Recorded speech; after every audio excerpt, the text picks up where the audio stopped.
The chamber was silent except for the soft hum of translation devices. Representatives from 47 different species sat in their designated sections, their various forms creating a strange tapestry of life. Some breathed oxygen, others methane. Some had scales, others fur, and a few were just floating clouds of organized particles. But they all shared one thing in common. They all knew the story of Earth. Ambassador Kelrin of the Kryn Empire stood at the central podium. His four arms gestured dramatically as he spoke. The motion is clear. We propose mining operations in the Sol system. Mars has valuable minerals. The asteroid belt contains resources that could power 3 sectors for a century. We have waited long enough. Murmurs rippled through the chamber. The Varan delegation, small reptilian beings with bright, curious eyes, shifted uncomfortably in their seats. Elder Thessa, their leader, raised a delicate hand. The Sol system is a gravesite, she said quietly. We should not disturb it. Kelrin's laugh was harsh. A gravesite? Elder Thessa, that world has been dead for 12,000 years. 12,000. Whatever killed the humans left nothing but that barrier. And even that barrier has shown no activity for millennia. They are gone. We honor them by remembering their cautionary tale, not by treating empty space as sacred ground. But we don't know what killed them, Thessa insisted. We don't know what created that barrier. What if it was a weapon? What if it's still active? Another representative spoke up. This one was from the Dulksari Collective, a species that looked like walking crystals. Our scientists have studied the barrier for 3,000 years. It's an energy field of unknown origin, yes, but it shows no hostile intent. It simply exists, a perfect sphere around the third planet, reflecting all scans, blocking all passage. Perhaps it was their own doing. A final act of a dying species. Kelrin seized on this. Exactly. The humans probably created it themselves. Some last desperate attempt at preservation. But there's nothing left to preserve. The barrier is just an echo of a dead civilization. Thessa stood, her small frame straightening with dignity. I request permission to present new findings. The council speaker, a gas being whose voice emanated from a floating orb, granted permission. Thessa activated her holographic display. Images filled the space above the central floor. They showed artifacts, structures, and devices of incredible complexity. Our archaeological teams have been studying human ruins across 12 different colonies, Thessa explained. What we found challenges everything we thought we knew. The humans weren't just advanced. They were astonishingly advanced. This is a power core we found on their Alpha Centauri outpost. Our best scientists can't even understand the basic principles of how it works. It produces energy from what appears to be nothing. No fuel, no reaction, just endless power. She changed the image. This is a data storage device smaller than my claw. It contains more information than our entire galactic library. And this, another image appeared, is a weapon emplacement. It could destroy a moon with a single shot. Kelrin scoffed. Then why did they die? If they were so powerful, where are they now? That's exactly my point, Thessa said urgently. We don't know. A species this advanced doesn't just vanish. Something happened. Something we don't understand. And until we do, we should leave their homeworld alone. The debate continued for hours. Most of the council sided with Kelrin. Resources were needed. The galaxy was expanding. Old superstitions should not hold back progress. Finally, a vote was called. The motion passed. An exploratory fleet would be sent to Sol system within the month. Thessa returned to her quarters feeling defeated. Her assistant, a young Varan named Crix, was waiting. Elder, you did your best. My best wasn't enough, Thessa said sadly. She looked at the data pad in her hand. It showed more findings, things she hadn't presented to the council, things that frightened her. Evidence that the humans had been experimenting with dimensional physics, references to something they called ascension, and a final log entry from their last known colony that simply said, "We understand now. Earth must sleep until the time comes." What time? Thessa wondered. What were they waiting for? 3 weeks later, the exploratory fleet assembled at the edge of the Sol system, 15 ships representing 6 different species. Commander Valix, a Kryn military officer, led the mission. His flagship, the Eternal Glory, was the pride of the Empire, armed with the latest weapons and protected by shields that could withstand a supernova. Approaching the barrier, his navigator reported. Distance 1 million kilometers. On the view screen, Earth appeared. Or rather, the barrier around Earth appeared. It was a perfect sphere of shimmering energy, like a soap bubble made of starlight. It had remained unchanged for as long as anyone could remember. Valak settled into his command chair. Begin resource surveys of the outer system. Stay clear of the barrier. We're not here to poke ghosts. But as the fleet moved into position, something happened. The bridge lights flickered. Sensors went wild, and on every view screen they saw it. The barrier was moving, it didn't vanish. It didn't explode. It simply contracted, like a flower closing its petals. The enormous energy field pulled inward, shrinking down toward the planet's surface. Within minutes it was gone. Earth stood revealed. The command crew stared in shock. The planet was beautiful, swirling white clouds over blue oceans, green continents that showed no signs of damage or decay, and in orbit structures, massive stations that gleamed in the sunlight.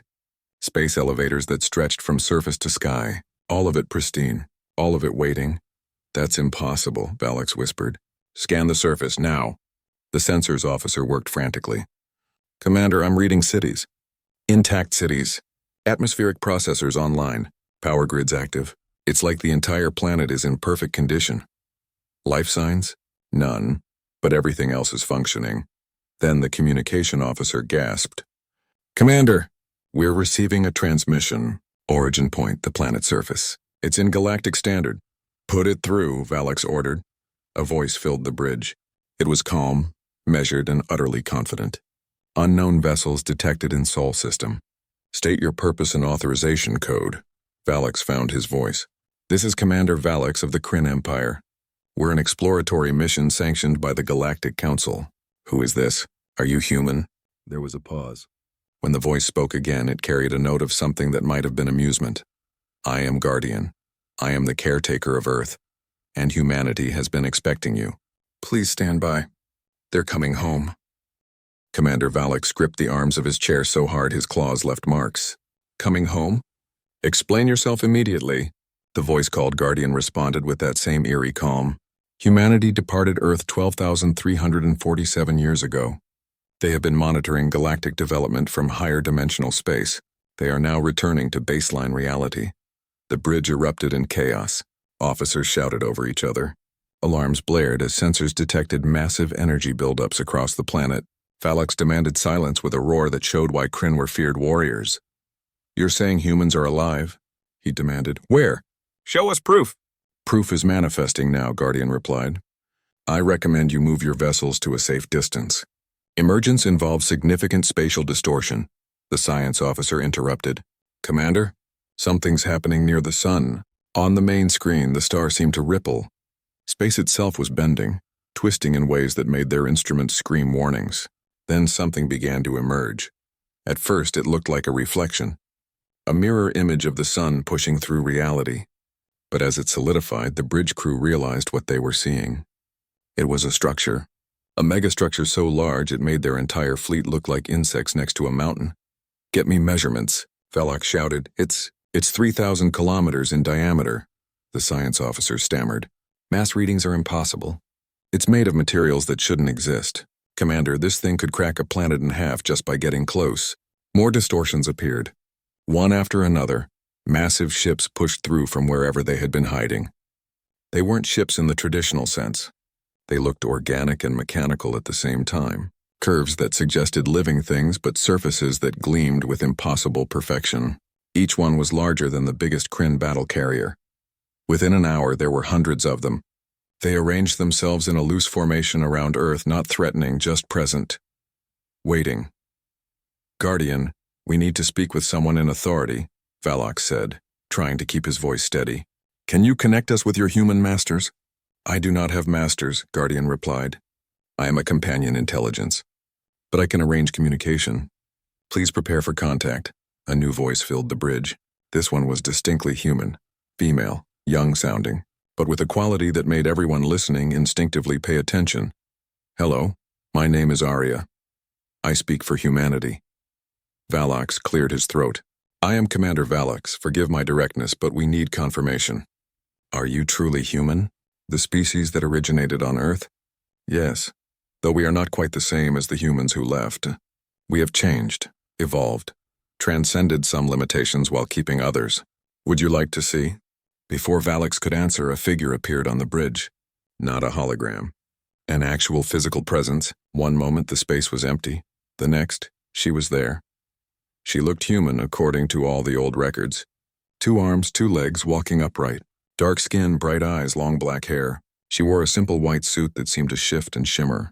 But there was something else. An aura of presence that made every being on the bridge feel small. "I apologize for the dramatic entrance," Arya said with a slight smile. "We find it helps with the shock." A Dolxari officer made a clicking sound of distress. "You just appeared. You teleported onto a moving ship through active shields." "Yes," Arya agreed. "We can do that now, among other things. But please don't be afraid. We mean you no harm." "We never did." Valak forced himself to stand. "Where have you been? Why did you disappear? What was the barrier?" Arya walked to the view screen, looking out at Earth with obvious affection. "We discovered something 12,000 years ago, a way to exist in higher dimensions, to see reality from perspectives you can't imagine. We knew that if we stayed in normal space, we would eventually threaten other species. Not intentionally, but simply by existing. Advanced species are dangerous neighbors." She turned back to face them. "So we left. We put Earth in stasis, left Guardian to maintain it, and went to explore the universe from the outside. We watched you grow. All of you. 47 species now in the Galactic Council. Thousands more approaching spaceflight. We've been so proud of what you've accomplished." "Then why come back?" Valak asked. Arya's expression became serious. "Because you're in danger. All of you. And you don't even know it yet." She waved her hand and an image appeared in the air between them. It showed a section of space at the galaxy's edge. "Dark space with only a few scattered stars. What are we looking at?" the science officer asked. "Watch," Arya said quietly. In the image, one of the stars vanished, just went out like a candle being snuffed. Then another, then 3 more. In the span of seconds, an entire region of space went dark. "This happened 6 months ago," Arya explained. "Your sensors probably recorded it, but dismissed it as equipment malfunction. Stars don't just disappear after all, except they do. When something eats them." Horror filled the bridge.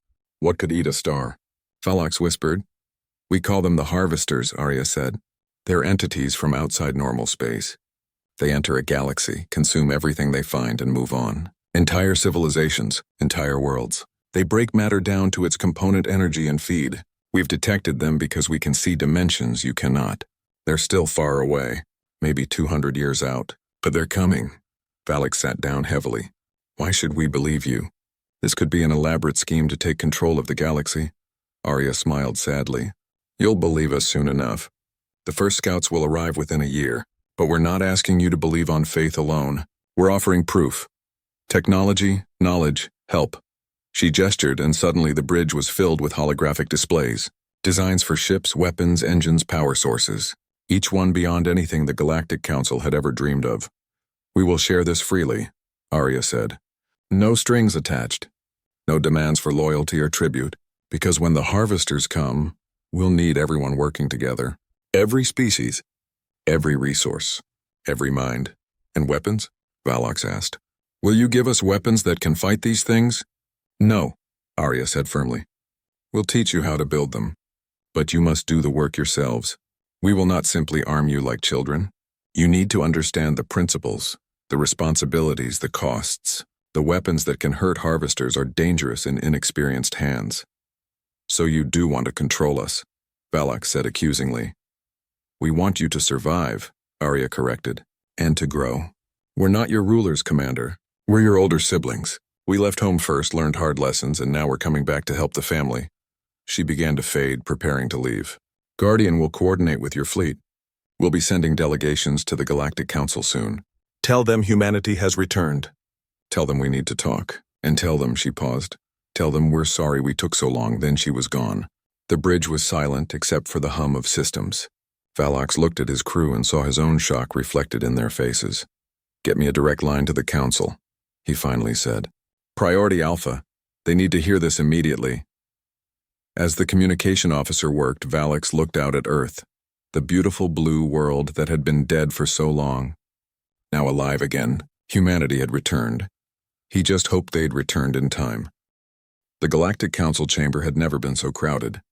Every species had sent representatives. Some had sent their entire leadership. The gallery was packed with observers, journalists, and religious leaders. News of humanity's return had spread across the galaxy in days, causing reactions that ranged from joy to terror. Elder Thessa sat in the Varen section, watching the chaos with tired eyes. She had tried to warn them. Now everyone wanted to know what would happen next. Ambassador Kelrin was in the middle of a heated argument with the Dulksari representative. They disappeared for 12,000 years. Now they show up with wild stories about star-eating monsters. It's obviously a power play. But the technology they've shared is real, the Dulksari insisted. Our scientists have tested the designs. The FTL drive alone could revolutionize space travel. Why would they give us that if they wanted to control us? To make us dependent, Kelrin roared. The council speaker's orb pulsed for attention. Order, the human delegation is arriving. The chamber fell silent. Every eye, sensor, and perception organ focused on the main entrance. The doors opened. 3 humans walked in. Arya was in front, flanked by 2 others. One was an older-looking man with gray hair and kind eyes. The other was a young woman who seemed to shimmer slightly as she moved. They walked calmly to the central floor, showing no fear or hesitation. Honored Council, Arya began. Thank you for receiving us. I am Arya. My companions are Marcus and Kay. We speak for humanity. Where are the rest of you? Kelrin demanded. How many humans are there? Approximately 12 billion, Marcus answered. Most are currently existing in higher dimensional space. We 3 and a few thousand others have returned to baseline reality to serve as ambassadors. 12 billion, someone whispered. The number was staggering. Arya continued. We know you have questions, fears, we understand. Let us be clear about our intentions. We are not here to conquer. We are not here to rule. We are here because our home galaxy needs us. Your home galaxy? The speaker asked. You mean you consider yourself separate from us? No, Kay said softly. We mean we all share this galaxy. It's home to all of us. And it's in danger. Arya activated a holographic display. The image showed the galaxy from above, a beautiful spiral of stars. But at the outer edge, a dark section was spreading inward. The harvesters consume approximately 1 solar system per day, she explained. They've been active in this galaxy for 6 months. At current pace, they'll reach populated space in less than 2 years. The core worlds, including this station, have perhaps 20 years before they arrive. The chamber erupted. Species shouted over each other. Some demanded proof. Others asked how to fight. A few began discussing evacuation plans. Order, the speaker demanded. We need verification. Can you prove these harvesters exist? Yes, Arya said. But proof will come at a cost. We can arrange for a ship to travel to the affected region. You'll see the destruction firsthand, but you'll also lose time. Time that could be spent preparing. We need proof before we upend galactic society, Kelrin insisted. Marcus stepped forward. We anticipated this. We've prepared something else. He touched a device on his wrist. In 5 minutes, a harvester scout will enter the Lycos system. It's an uninhabited system 12 light years from here. We've been tracking it for weeks. We wanted to show you one in a controlled setting. You've known about this attack and didn't warn anyone. Kelrin was outraged. There's no one there to warn, Kay said gently. We chose this specifically because no lives were at risk. But you'll see what we're facing. The display changed. Now it showed a live feed from probes in the Lycos system. 3 gas giants orbited a yellow star. Peaceful. Quiet. Then space twisted. Something emerged. It looked wrong. Like reality itself was sick where it existed. The being was massive, easily the size of a small moon. Its surface seemed to shift between different states of matter. Solid, liquid energy and things that had no name. They watched in horror as it approached the nearest planet. Tendrils of impossible geometry reached out and touched the gas giant. The planet began to shrink. Not explode. Not break apart. Just shrink, as if something was drinking it. It's converting matter directly into energy, Marcus explained clinically. Then it consumes that energy. The process is remarkably efficient. That planet will be gone in 3 hours. How do we fight that? Someone asked in a small voice. With difficulty, Arya admitted. Current galactic weapons won't even scratch it. The harvesters exist partially outside normal space. You need weapons that can strike in multiple dimensions simultaneously. Can you destroy it? The speaker asked. Yes, would you like us to demonstrate? The council conferred briefly. Then the speaker agreed. Please, Arya nodded. On the display, a human ship appeared near the harvester. It was small compared to the monster. For a moment, nothing seemed to happen. Then the harvester began to glow, brighter and brighter until the light was painful to look at. When it faded, the creature was gone, just gone. The remaining gas giants continued their orbits as if nothing had happened. What did you do? Thessa asked. We pushed it back into the dimension it came from, Kay explained. Then we collapsed the entry point. It's not dead, but it can't return to this space. Silence filled the chamber. Finally, a Varan representative spoke up. If you can do that, why do you need us? Why not just protect the galaxy yourselves? Arya's expression was sad. Because there are millions of them. Maybe billions. We're powerful, but we're not gods. We can't be everywhere at once. And more importantly, this is your galaxy, too. You have the right to defend your own homes. She gestured and new images appeared. Designs, blueprints, detailed instructions. We're offering you the tools to fight. Advanced FTL so you can respond quickly. Energy shields that work in multiple dimensions. Eventually weapons that can hurt harvesters. But you'll need to build them. To understand them. To earn them. Why not just give us the weapons? Kelrin demanded. Marcus answered this time. Because power without understanding is dangerous. We learned this lesson long ago. The weapons that can kill harvesters can also crack planets, destroy stars, and civilizations. We will not hand that kind of power to species who aren't ready. So you do want to control us, Kelrin pointed accusingly. No, Arya said firmly. We want you to be responsible. There's a difference. We'll teach anyone who wants to learn. We'll help you build defenses. We'll fight alongside you. But we won't treat you like children who need constant supervision. Thessa stood up. What do you need from us? Specifically, Arya looked at her with respect. Unity. The harvesters are a galaxy-level threat. We need every species working together, sharing resources, knowledge, and skills. We need combined fleets, joint research stations, coordinated defense networks. We need you to stop thinking of yourselves as separate nations and start thinking like one civilization. That's asking a lot, the speaker said. Species have been competing for resources and territory for thousands of years.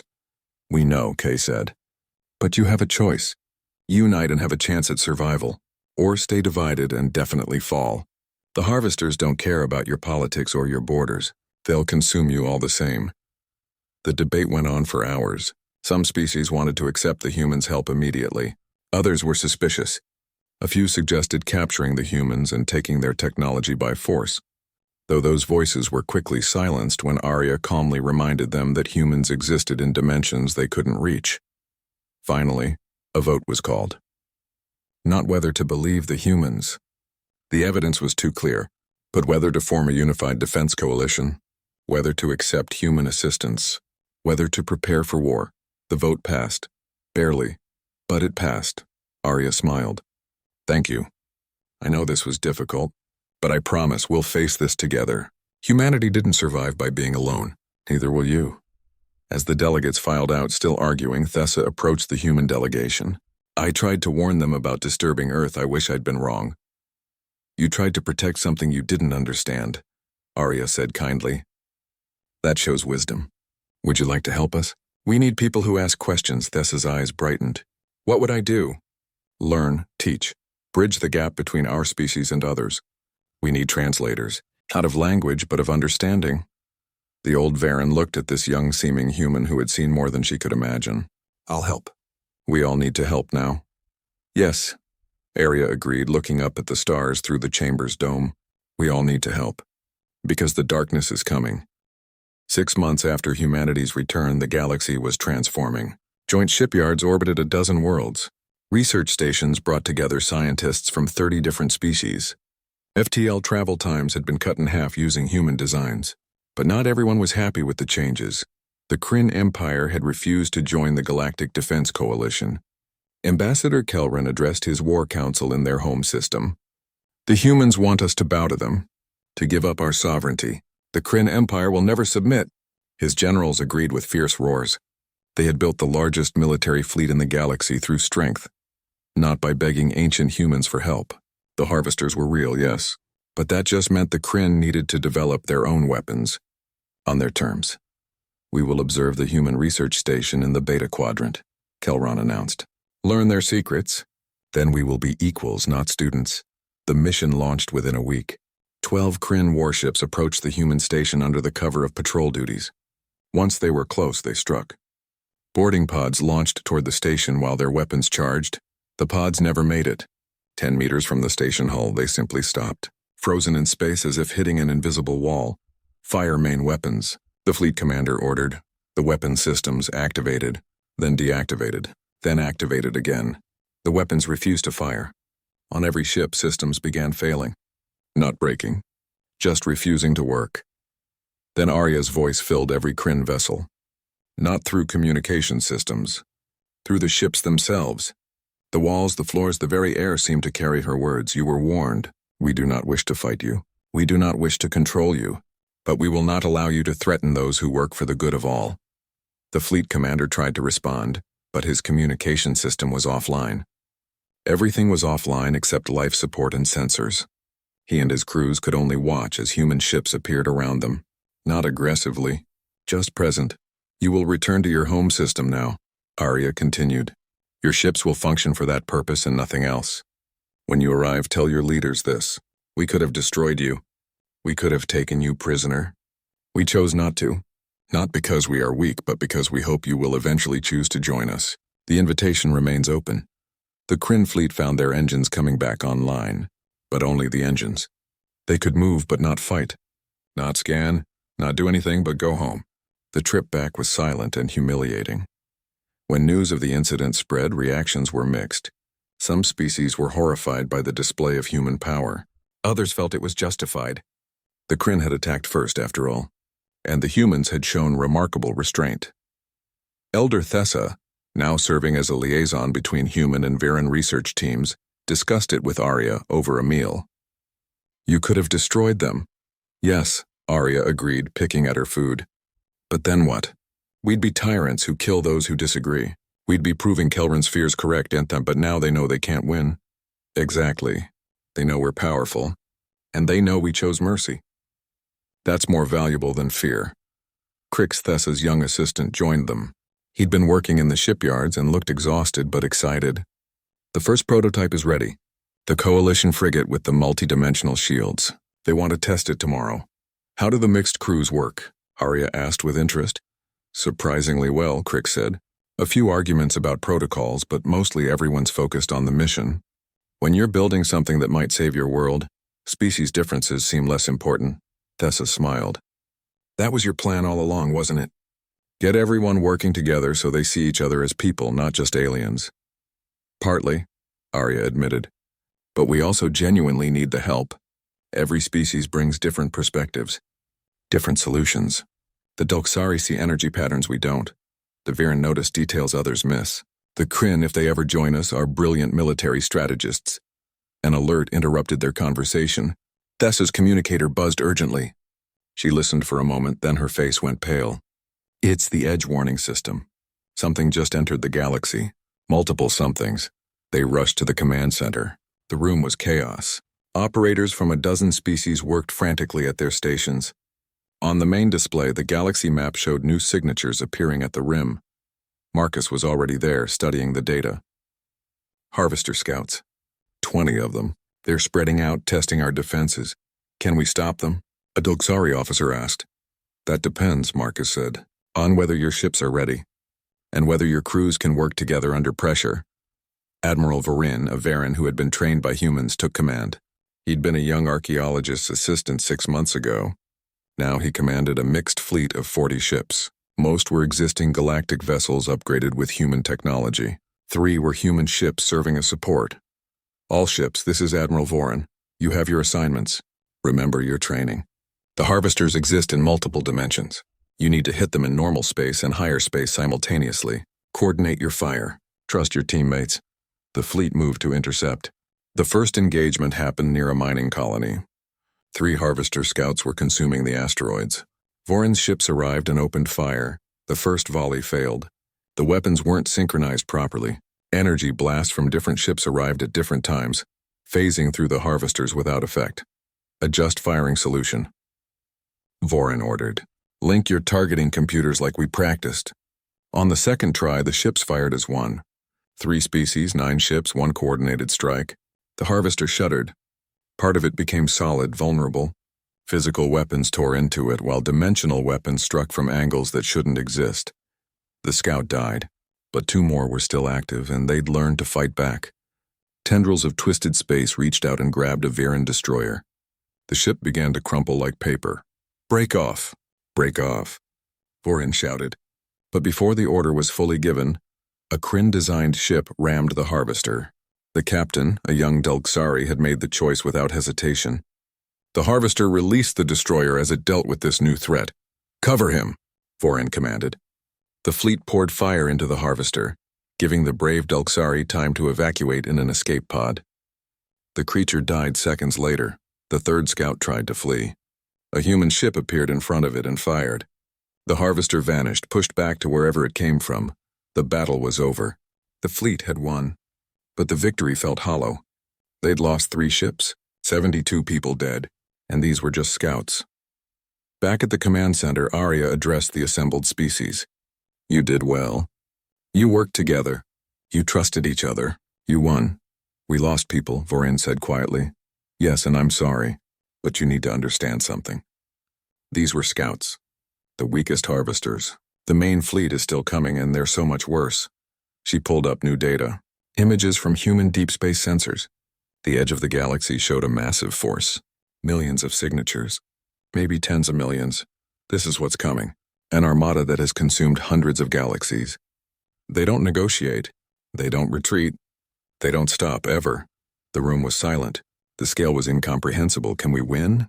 someone asked. Arya looked at the assembled species. Varan, Dulxari, Kryn, who had secretly sent observers, and dozens of others. All looking to her for hope. "I don't know," she said honestly, "but I know this. Alone, you would have no chance. Together with our help, you have a chance. And sometimes, a chance is all you need." She pulled up another image. Shipyard production schedules. Training programs. Defense networks. "We have time. Not much, but enough. Enough to build a real fleet. Enough to train more crews. Enough to prepare. But only if everyone commits. Everyone." Thessa stood. "The Varan commit fully. Our resources, our people, our knowledge. All of it." One by one, other species stood and made similar commitments. Even a Kryn representative grudgingly indicated his empire was reconsidering its position. Arya smiled. "Then we have a chance. Now let's get to work." As the meeting broke up, Marcus pulled Arya aside. "You told them we don't know if we can win." "I told them the truth," Arya said. "False hope helps no one. But you do believe we can win, don't you?" Arya looked out at the stars. Somewhere out there, the Harvesters were coming, an unstoppable force that had destroyed countless civilizations.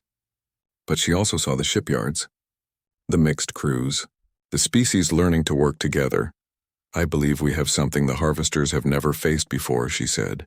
"Unity, purpose, and the refusal to give up." "Yes, Marcus, I believe we can win." 5 years had passed since humanity's return. The galaxy hardly recognized itself. Every species now contributed to the Galactic Defense Coalition. Even the Kryn, after witnessing more Harvester attacks, had joined fully. Ambassador Kelrin now worked alongside Arya on strategic planning, his pride replaced by grim determination. The transformation was staggering. Shipyards operated constantly, producing vessels that combined human design with innovations from dozens of species. The Varen had discovered a way to detect Harvesters earlier. The Dulxari had improved shield efficiency by 40%. The Kryn had developed battle tactics that used dimension hopping to outmaneuver enemies. Every species brought something valuable. Admiral Vorin stood on the bridge of the Unified Hope, the flagship of the Coalition fleet. He'd come far from the young assistant who'd worked in archives. Now he commanded 3,000 ships and crews from 47 species. His scales showed the gray of stress, but his eyes were sharp. "Report," he ordered. "Early warning stations report major contact," his sensor officer said. Multiple signatures entering the outer rim. Thousands of them. This was it. The main Harvester fleet had arrived. Vorin activated the fleet-wide communication. "All ships, this is Admiral Vorin. The enemy is here. You know your positions. You know your assignments. Remember why we fight? For our homes. For our families. For every species that calls this galaxy home. Today we show them what unity means." The fleet moved into position. It was the largest military formation ever assembled. Ships from every coalition species, arranged in a defensive grid that stretched across multiple systems. And at the center, the human fleet. Not leading, not commanding, just there, ready to support. Arya materialized on Voron's bridge. She could do that now without warning, and most people were used to it. "Are you ready?" "No," Voron said honestly, "but we'll fight anyway." That's all anyone can ask. Arya looked at the tactical display. "They'll try to overwhelm us with numbers. Don't let them scatter the formation. Stay together." Crix, now a captain of his own ship, spoke over the communication. "Admiral, I'm detecting an anomaly in their approach. They're not just charging in. They're organized, that was new. Previous harvester attacks had been mindless consumption. But these were different. They moved with purpose, forming their own battle lines." "They're learning," Marcus said, appearing beside Arya. "They've fought us enough to adapt." The harvesters entered weapons range. The first wave was all scouts, the small ones that individual ships could handle. But behind them came the larger forms, harvester cruisers, each the size of a city. And behind those, something else. "Something huge, what is that?" Voron whispered. The thing was planet-sized. Its form shifted constantly, never settling on one shape. Space itself seemed to bend around it, reality protesting its existence. "That's a harvester queen," Arya said quietly. "We've only encountered 2 before. They coordinate the others. Make them smarter. More dangerous. Can we kill it? We've never managed to. But maybe together we can try." The battle began. The scouts rushed forward, and the coalition fleet opened fire. The coordination they'd practiced for 5 years paid off. Synchronized strikes took down scouts by the dozens. But there were hundreds, thousands. For everyone destroyed, 2 more appeared. "Concentrate fire on the cruisers," Voron ordered. "Don't let them reach the inner systems." The battle spread across 3 solar systems. Ships fought and died. The Varen science vessel Nova Light sacrificed itself to protect a Delxari carrier. A Kryn battle group held the line against impossible odds, singing war songs as they fought. Human ships moved through the battlefield, appearing where they were needed most, their dimensional weapons striking at the harvesters' weak points. But the Queen remained untouched, watching from behind its forces. And slowly the coalition fleet began to fall back. Not routing, not breaking, but unable to hold against the endless tide. "We're losing," Kelrin reported from his command ship. "We can't maintain this pace." Arya was already moving. "All human ships prepare for Nexus Protocol." "What's that?" Voron asked. "Something we hoped we wouldn't need to use," Marcus said. "But we're out of options." Across the battlefield, human ships began to glow, brighter and brighter until they were like small stars. Then impossibly they began to connect. Lines of pure energy linked ship to ship, forming a massive network that spanned light years. Arya's voice filled every ship in the fleet, human and otherwise. "All coalition ships, pull back. Get clear of the network now." The fleet retreated, pulling behind the human formation. The harvesters, sensing weakness, charged forward. They poured into the space where the coalition had been, rushing toward the glowing human ships. "Now," Arya said. The network activated. Reality itself tore open. A massive rift appeared, not in normal space, but in the higher dimensions. It was like watching a wound open in existence. The harvesters suddenly stopped, their advance halting as they realized what was happening. The rift began to pull, not with physical force, but with dimensional pressure. Harvesters started to slide backward, unable to resist. The scouts went first, yanked into the rift, and vanished. Then the cruisers, their massive forms tumbling into the tear in space. The Queen fought back. Its tendrils reached out, grabbing onto reality itself, trying to anchor in normal space. For a moment it seemed it would hold. Then Arya did something incredible. She left her physical form entirely. Her body on the bridge collapsed as her consciousness entered the higher dimensions. Voron could only watch on the sensors as something vast and bright appeared in the space where dimensions met. Arya in her true form, no longer limited by physical existence. She confronted the Queen directly. Those watching through dimensional sensors saw 2 titans clash in a space that human minds couldn't fully comprehend. Energy patterns that looked like combat. Structures of thought and will colliding with each other. Then Arya spoke. Her voice came through dimensions, carrying weight that made ships' hulls vibrate.